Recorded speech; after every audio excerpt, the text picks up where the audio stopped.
So as you guys should all know by now, I love Subnautica. And as some of you might know by now, the fabled Subnautica 2 is currently in development over at Unknown Worlds Entertainment, and I'm so excited. So today I wanted to take a look at what we know is coming in the next game, but also dive into some of the things that I would love to see happen. Quickly before we get started, make sure to go and leave a comment at the bottom of this video telling me everything that you want to see happen in Subnautica 2. We have no time to mess around, so strap in, grab a snack, and let's talk Subnautica.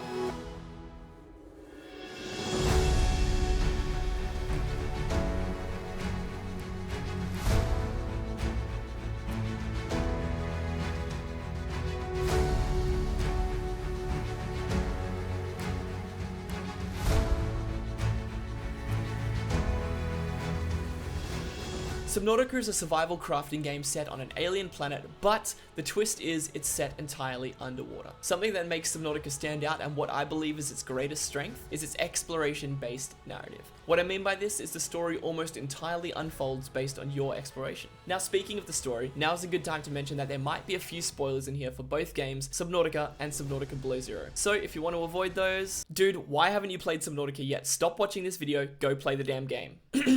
Anyway. Speaking of Subnautica Below Zero, that game is basically a glorified DLC that was released as a standalone project. It's not Subnautica 2, and Unknown Worlds has been calling their next game Subnautica 2, so that should hopefully end any confusion here. Also, if you want my thoughts on Subnautica Below Zero, I have a great video that I'll have a card pop up now, and I'll leave a link in the description for you to go and enjoy that. Awesome, now that all of that is out the way, let's talk about what we know is coming in the new Subnautica game so we can get on to the fun part and discuss what we want to see and what we're hoping for.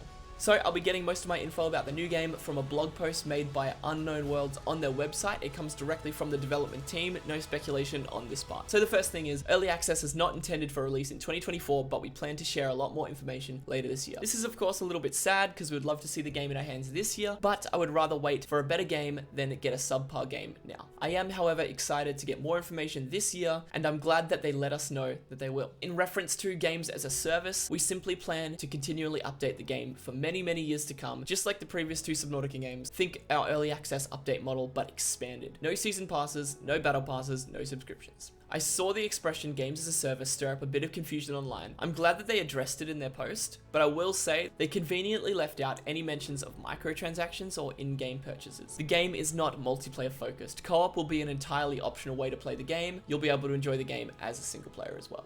Awesome, so the big takeaway here is of course co-op. I for one am extremely excited. Subnautica was always one of my favorite games and all I ever wanted to take it to the next level was co-op. So the fact that they said it's coming in the next game has me very keen. I'm also glad it's not multiplayer focused and that they're going to stick to their roots in terms of the core audience. Along with this blog post was a cool little picture showing us an in-game, in-engine screenshot, which looks great. I'm sure people have made many videos breaking this down, so I won't be doing that today. So this is what we know for sure based on the developers' words. Now for the main point of this video, and most definitely the fun part, let's get into what I hope to see in the next Subnautica game. And oh man, I have some fun ideas. So let's start strong. I want to see a damn big Leviathan. Don't get me wrong, the frozen Leviathan in Below Zero was cool for sure, but to see an actually huge Leviathan roaming around alive in the world would be next level. Imagine swimming out in a crazy deep part of the ocean. As you look down below you, it looks like the world itself is moving because there's a Leviathan swimming below you and it's so ridiculously large that you can't see an end to it. That without a doubt would trigger my thalassophobia and give me chills down my spine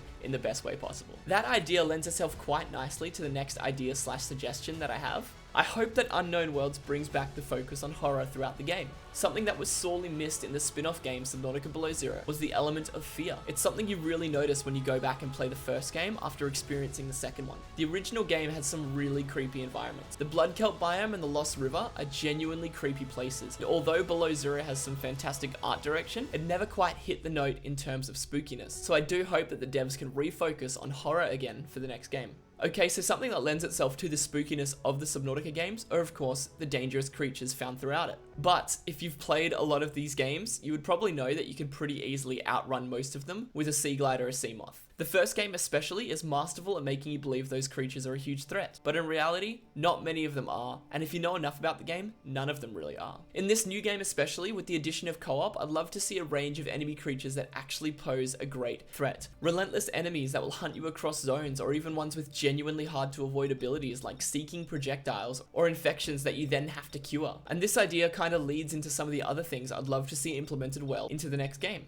I would love to see a genuine thriving ecosystem. I think the first game did an amazing job at tricking the player into believing the world had an ecosystem around them that was living and thriving. But wouldn't it be awesome if in the new game, the ecosystem was actually real, actually thriving and evolving around us? Imagine if there was an actual food chain where maybe certain animals only hunted at night and they'd seek out specific fish to eat. That's just one idea, but I'm sure you guys can think of plenty more, so chuck those in the comments. I'd love to see an evolution in terms of animations of creatures and the way that they interact with one another. It's great that a Reaper Leviathan can grab you and eat you with an animation, but imagine if a Reaper had a specific animation for attacking a Ghost Leviathan, where it grabs hold of it, rips chunks out of it before retreating. There is actually a little bit of this in Subnautica Below Zero, where the Ice Worm will pick up and devour a Snowstalker, but wouldn't it be amazing if this was fleshed out to an entire game? And talking about interactions, how cool would it be to have some co-op specific interactions? Like certain vehicles that could be multi-operated, or equipment that only really encourages co-op play. I know the devs said it will be a single player first game, but I do hope the multiplayer has a bit more purpose to it rather than just the ability to exist together.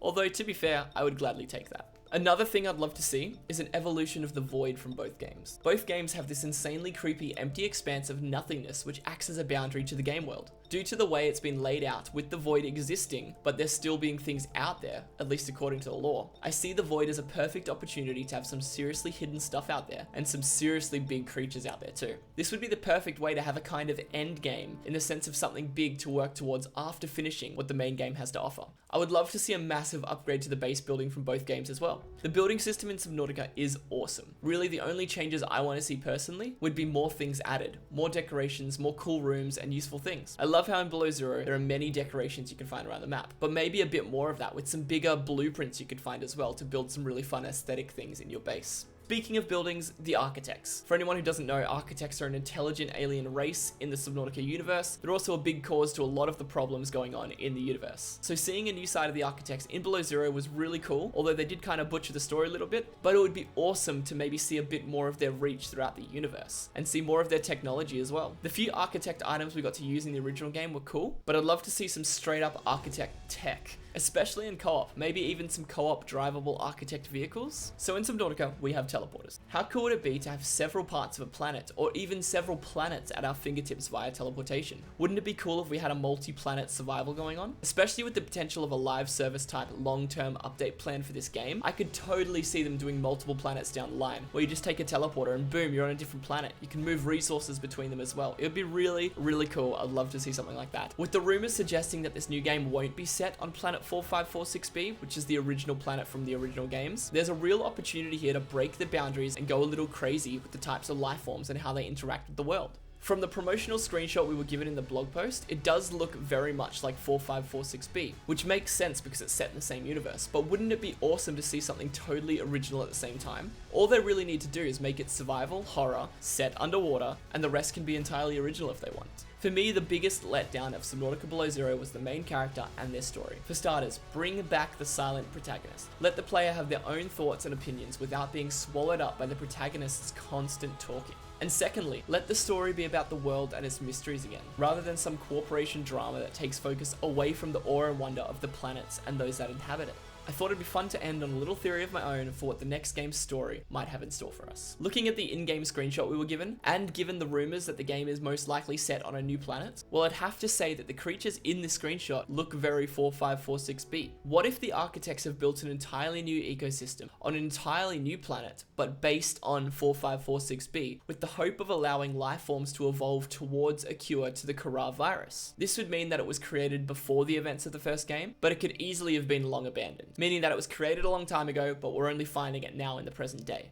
It could even open up the possibility of having all the life forms on the planet be genetically modified to evolve at a faster rate than normal, meaning we could even watch life forms evolve throughout the course of the playthrough to hopefully reach the cure for the Kharaa. Anyway, before I get too carried away with this, it's fun to speculate and go a little crazy, but if you guys want to do the rest of that, please let me know in the comments your crazy speculations for where the story might go, but also feel free to tell me the things you'd love to see in the game. I'd love to make a follow-up video talking about all your theories in the comments, so if there's enough of them, that would be really, really fun, and I'd love to make that video. So stay safe out there, people. Don't forget to like and subscribe if you enjoyed the content, and I will see you all in the next one.